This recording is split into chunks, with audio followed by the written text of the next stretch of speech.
Merhaba Papatya Örgü Dünyası YouTube kanalıma hoş geldiniz. Bugün sizlerle beraber yine çok güzel bir örgü modeli çalışacağız arkadaşlar. Tığ işi örgü modeli.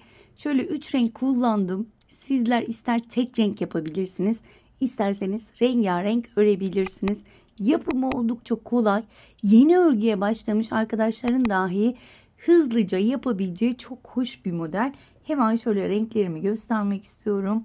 Ben şöyle bebe ipleri kullandım. Nako'nun bebe ipleri şu anda etiketlerim olmadığı için tamamen renk kodlarını gösteremiyorum. Ama renklerim şu şekilde. Ve kullandığım tığ numarası şöyle diğerini alayım. 4 milimlik tığ kullandım arkadaşlar. Normalde ben bebe iplerine 3 milimlik 2,50 milimlik tığlar kullanırken bunda 4 milimlik tığ kullandım. Çünkü arkadaşlar bu modelde elimizi gevşek tutuyoruz. Modelin çok şık çıkabilmesi için. Evet arkadaşlar şöyle hemen hızlıca tersini de göstermek istiyorum. İsterseniz hemen bu güzel modelin yapımına geçelim. Geçmeden önce minik hatırlatmamı yapmak istiyorum. Biliyorsunuz ki kanalım tamamen ücretsiz. Kanalıma abone olup bildirimleri açıp bu videoyu beğenirseniz hem bana destek olmuş olursunuz hem de bu modelin birçok kişiye ulaşmasını sağlamış olursunuz diyorum ve hemen bu güzelliğin yapımına geçiyorum. Evet arkadaşlar öncelikle zincirle başlıyorum. Şöyle elimi çok kasmadan, elimi çok sıkmadan şöyle çift sayı olacak şekilde zincir çekiyorum. 10, 20, 30, 12, 16, 18 gibi çift sayı olması gerekiyor ve istediğiniz ölçülerde zinciri çekebilirsiniz. Ben de istediğim ölçülerde zincirimi çekip dönüyorum. Evet arkadaşlar ben toplamda 20 tane zincir çektim. Çift ve katları şeklinde zincirinizi çektikten sonra artı bir zincir çekiyorum. Ve hemen önümdeki zincire batarak bu sırayı tamamen sık iğne yapıyorum. Her bir zincire tek tek batarak sık iğne yapıyorum. Sıra sonuna kadar. Sıramın sonuna gelmek üzereyim. Son 2 tane sık iğnemi yapıyorum. Ve sıra sonuma geliyorum. Şu şekilde göstermek istiyorum. Burada bir zincir çekiyorum. Modeli çevirdim. Hemen şöyle dibindeki sık iğneye battım. Bir tane sık iğne yapıyorum. Buraya dikkatlice izlerseniz bakın. Şuraya batmıştık. Tekrar buraya batıyorum ve diğer taraftan çıkarıyorum tığımı. İlmeğimi içinden geçirdim. Bir sık iğne yaptım. Bakın en son battığım yere batırıyorum. Diğerinden çıkardım. İlmeği geçirip sık iğne yaptım. Bakın en son battığımız yere tekrar batıyorum. Şöyle elime dikkat edersek evet. Bu sırayı da bu şekilde devam edeceğim. Şöyle gösteriyorum bakın. En son battığım yere tekrar batıyorum. Ve diğerine de batıyorum. Sık iğne yapıyorum. Biraz yavaş yapmak istiyorum. Eğer yine de hızlı olduğunu düşünüyorsanız videoyu yavaşlatabilirsiniz. Bu şekilde sıra sonuna kadar devam edeceğim. Sıramın sonuna gelmek üzereyim. Şöyle son ilmekleri de göstermek istiyorum. Bakın. Şu şekilde devam ediyorum. Ve son olarak en son trabzana battım. Bir sık iğne yaptım. Sık iğne ile başlamıştık. Sık iğne ile bitiriyorum. Şöyle göstermek istiyorum. Bu sıram bu şekilde. Bir zincir çektim. Modelimi çevirdim. Şimdi bu sırada tekrar hemen önümdeki sık iğneye batarak tek tek tüm sık iğnelerin tepelerine batarak sık iğne yapacağım. Bu sıram yine bu şekilde devam ediyor. Tek tek batıyorum ve sık iğne yapıyorum. Sıra sonuna kadar devam edelim. Tekrar sıramın sonuna geldim. En son sık iğneye tekrar batıyorum. Sık iğnemi yapıyorum. Ve bu şekilde 3 sırada bir model çalışacağız arkadaşlar. Bu 3 sıra yani sık iğne şöyle yandan batma diyorum ben buna, tam olarak o modelin adını bilmediğim için şöyle yana batarak yaptık. Daha sonra bir sıra daha sık iğne çalıştık. Şimdi burada bir iki zincir çekiyorum ve hemen modelimi yapmaya başlıyorum. Tığın başını doladım. Şu dibindekini saymıyorum. Birinci değil, ikinciye battım. Tüm ilmekleri aynı anda kapattım. İlmeğimi biraz uzatıyorum. Tığın başını alıyorum. Şöyle arkadan yine geçirdim ve kapattım. Arada hiç zincir yok. Tığın başını doladım. Birinci değil, ikinci sık iğne tepesine battım. 3 ilmeği aynı anda kapattım. Tığın başını doladım. Ara boş, bakın hemen önümdeki boşluğa batıyorum. Ve yine burada bir tekli trabzan yapıyorum. Tığın başını doladım. Birinci değil, ikinci sık iğneye battım.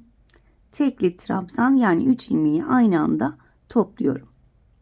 İlmeğimi uzattım. Tığın başını doladım. Hemen önümdeki boşluğun içine batıp yine bir tekli trabzan yapıyorum. Şöyle göstermek istiyorum modelimi. Ne kadar elimizi gevşek tutarsak o kadar şık duruyor arkadaşlar. Hemen şöyle devam ediyorum. Birinci değil, ikinci tekli trabzan. Tığın başını doladım. Boşluğa battım. Tekrar tekli trabzan yapıyorum ve sıra sonuna kadar bu şekilde devam ediyorum. Sıramın sonuna geldiğimde şöyle 2 tane sık iğne tepesi kalması gerekiyor. Tığın başını doluyorum. Yine birinci değil, ikinciye battım.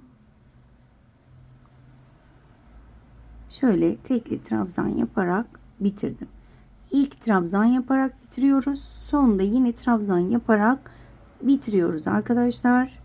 Bir zincir çekip bu şekilde devam edeceğim. Ama ben size renk değiştirmeyi de göstermek istiyorum.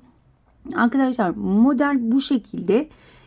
Modelden sonra ilk sıralarda neler yaptıysak diğer sıralarda da aynı şekilde yapıyoruz. Hemen şunu göstermek istiyorum. Bakın şöyle lacivertte başladım ben. Modeli yaptıktan sonra yine bir 3 sıra yaptım. Daha sonra diğer renge geçtim. Diğer renkte modeli yaptım. 3 sıra ördüm. Tekrar aynı renkte bir model yaptım. Yani renk değiştirmeyi kendi kendinize ayarlayabilirsiniz. Ama modelim gördüğünüz gibi 4 sıradan oluşuyor. Hemen şöyle renk değiştirmeyi de göstermek istiyorum. Şöyle son sırada tığın başını doladım. Battım. Ve diğer renkle kapatacağım. Şöyle hemen renk değiştirmeyi de göstermek istiyorum. Kapattım. Bir zincir çektim. Modelimi çevirdim. Daha sonra iplerimi saklayacağım. Evet. Şöyle bir zincir daha çekmek istiyorum burada. Burada her bir bakın trabzan tepesi ne tek tek batıyorum. Şöyle dipten başlayarak yani ilk sıraya geri döndük arkadaşlar. İlk sık iğne sırasına geri döndük. Zincirin üzerine yaptığımız sık iğne sırasındayız. Evet, bu şekilde tek tek batarak sıra sonuna kadar devam edeceğim. Sıramın sonuna geldim. Son trabzan tepesine batıyorum. Arkadaşlar birkaç sıra eliniz alışana kadar sık iğnelerinizi sayarak devam edin. Ne artmış olsun ne eksilmiş olsun. Daha sonra eliniz alışıp devam edersiniz zaten. Ama öncelikle birkaç sıra sık iğnelerinizi sayın. Burada ne yapıyorduk? Bir zincir çekiyorduk. Hemen dibine battım. Bir sık iğne yaptım. Daha sonra en son battığım yere batarak devam ediyorum. Şu şekilde. Evet. Bakın. Şu şekilde devam ediyorum. Az önce ayrıntıyla gösterdim. Ama yine de şöyle yeni öğrenin arkadaşlar, bir şey kaçıracak diye korkuyorum. Onlara daha öncelik tanıyorum biliyorsunuz. Tüm ayrıntıları görmek istiyorlar çünkü. Bu şekilde sıra sonuna kadar devam ediyorum.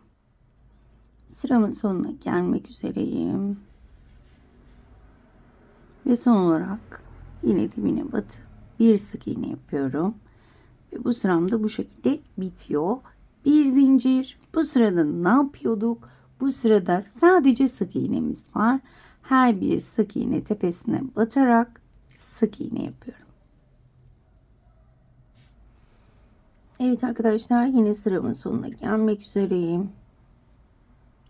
Son sık iğnelerimi yapıyorum.